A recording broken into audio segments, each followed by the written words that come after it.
raindrops are falling on my head. And just like the guy whose feet are too big for his bed, nothing seems to fit. Those raindrops are falling on my head, they keep falling. So I just did me some talking to the sun. And I said I didn't like the way he got things done, sleeping on the job. Those raindrops are falling on my head, they keep falling. But there's one thing I know, the blues they send to meet me won't defeat me. It won't be long till happiness steps up to greet me.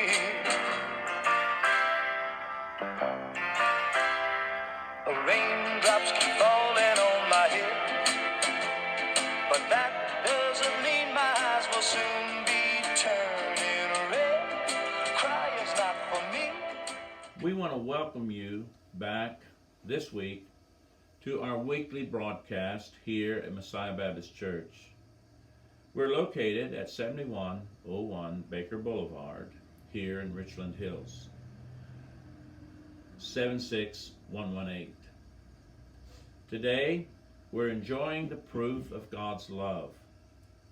He's given us rain for our gardens, and our yards, our creeks, and our rivers. Rain is very important here in Texas. We count our blessings every time that God sends us rain. Our lesson today includes some of Solomon's conclusions from chapters 1 through 8. I think you're about to enjoy some very wise words from a very wise man. And a wise man or woman never ceases to learn. Only the fool thinks they already know it all. So open your ears, open your heart, receive some words to live by. David said, "Thy word is a lamp unto my feet and a light unto my path." And how wonderful it is to be wise. Today I'm going to read from chapter 9 and verse 1. We read the entire chapter last week, so I'm just going to read that one verse, and I hope that it'll be a blessing to you. And if you wish to read the entire chapter again, please do so. I will tell you that in this chapter, Solomon covers most of the subjects that he has already taught us. And he concludes by saying, a wise man or a woman will seek to do God's will. Before I read, I want to remind everyone, this Sunday night, we're going to be having a celebration of life and a memorial for our good friend, Adrian King. He led the music here at the church for a couple of years, and we all grew to love Brother Adrian. And some of you wanted to have a memorial service here at the church. So that's what we're going to do this Sunday night. So mark your calendar and write something down that you'd like to say. And each person will be given an opportunity to speak, but please keep it limited to 2 or 3 minutes. And we'll just celebrate a life that was well lived. Adrian was able and strong enough to be able to lead the musical program here at Messiah Baptist Church up until the last week of his life. And we really do have fond memories of him. So if you have something to say, please plan, please write it down, and we'll see you Sunday night.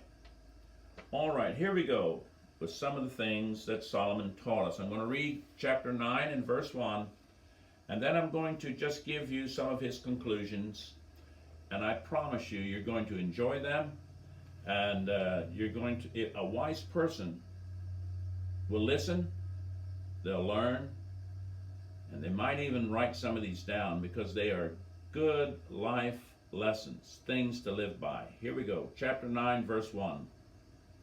For all this I considered in my heart, even to declare all this, that the righteous and the wise and their works are in the hand of God.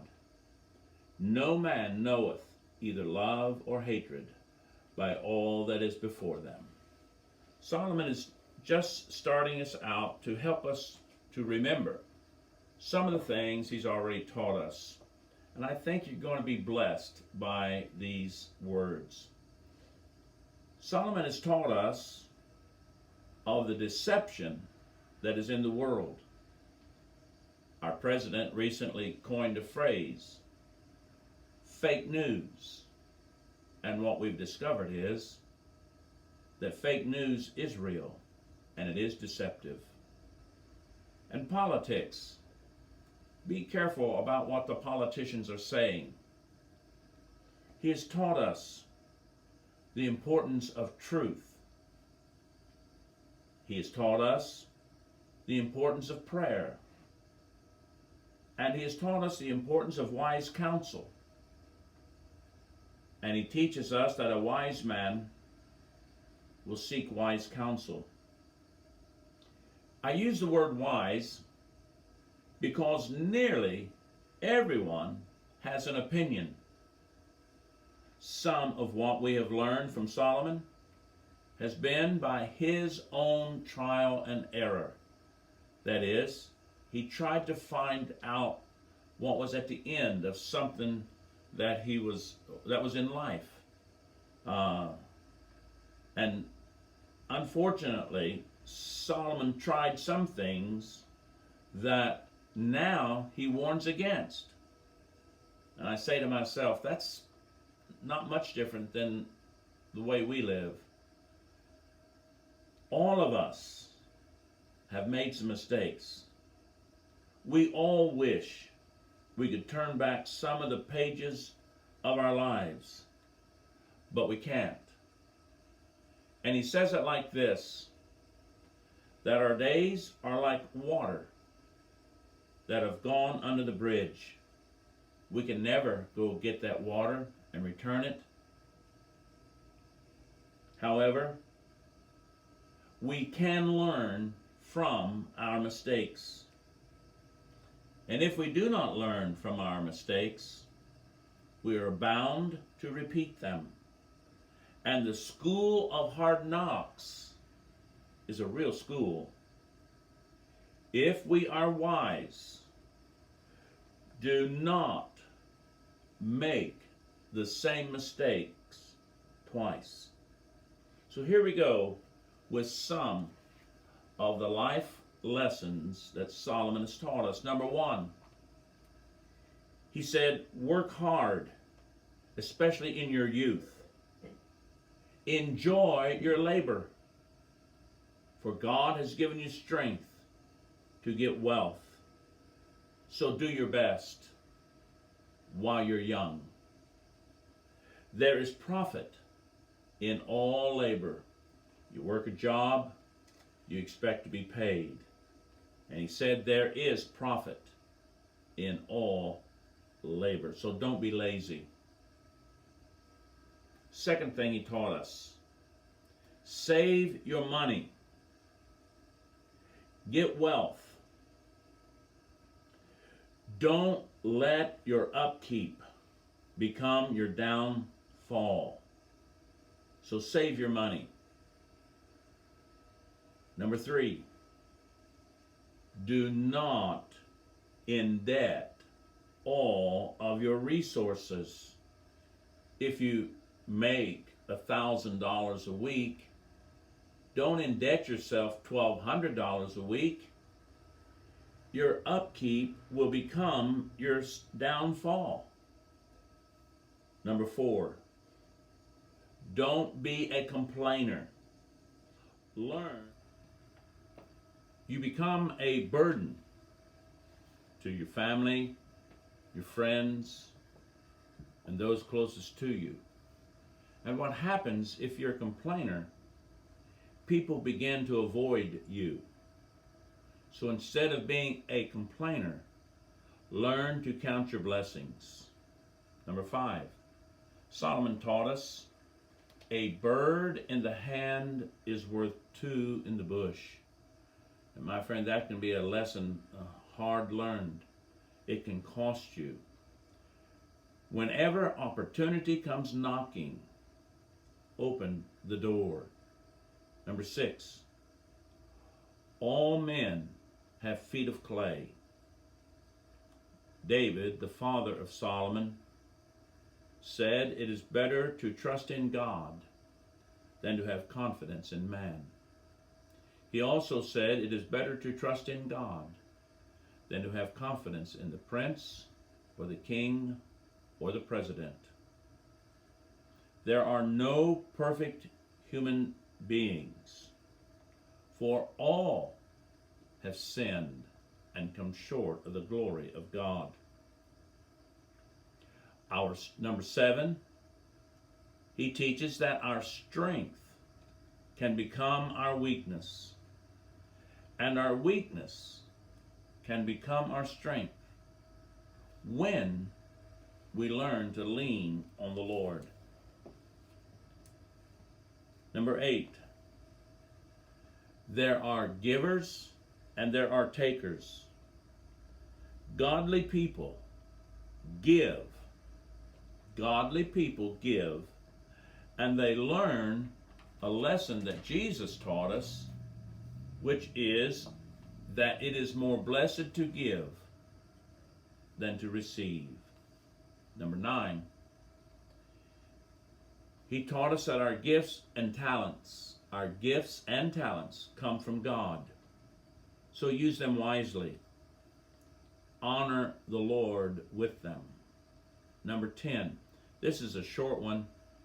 I call it short and sweet. But number 10, he taught us, and listen very carefully, because this is just rare. Listen to what it says. The 10th thing that he taught us: truth and justice are gifts from God.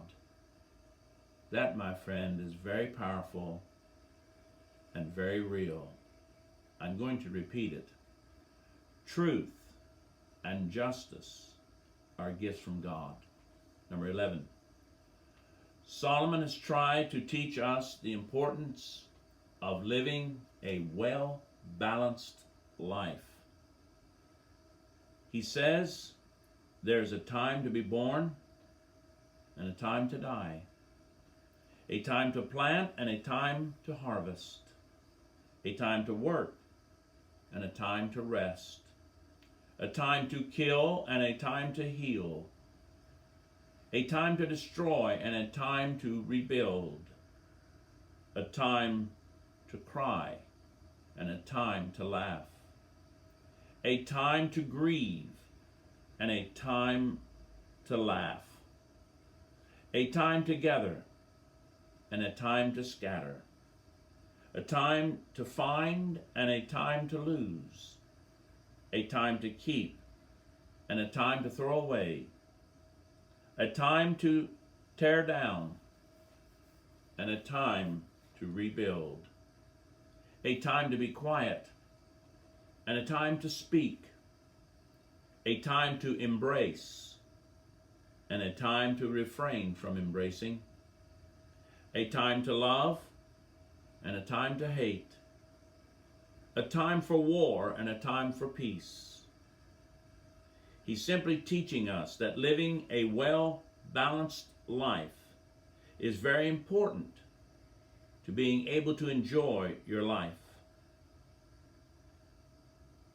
Some of the things that people are unbalanced in can be religion or politics or even work, becoming what they call a workaholic.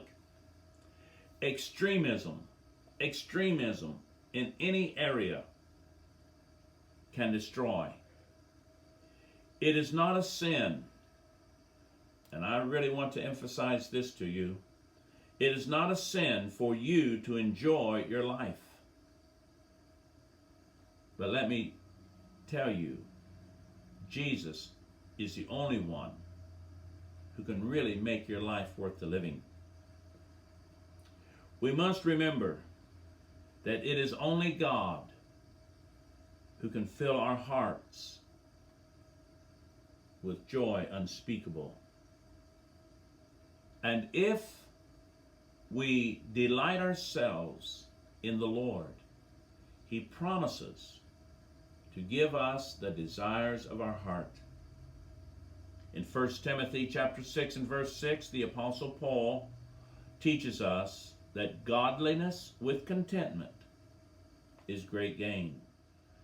So, to ignore the lessons and the wisdom found in Solomon's writings will put your life in peril, and like a thief, you will only rob yourself. You'll rob yourself of many blessings. Your life will become empty of all the good things that God has planned just for you. Solomon has taught us that God has a plan, and only when we find that plan, which Jesus said for us to seek and we would find, only when we find God's plan or God's will can we be truly happy. One more thought Solomon gives us, which I think is a wonderful, wonderful thought. He said that when dreams come true, there is great rejoicing. So he taught us the importance of making good memories now. And remember that today can be one of those good old days. God bless you, and we'll see you next week. Raindrops are falling on my head, and just like the guy whose feet are too big for his bed, nothing seems to fit. Those raindrops are falling on my head, they keep falling. So I just did me some talking to the sun, and I said I didn't like the way he got things done, sleeping on the job. Those raindrops are falling on my head, they keep falling. But there's one thing I know, the blues they send to meet me won't defeat me. It won't be long till happiness steps up to greet me.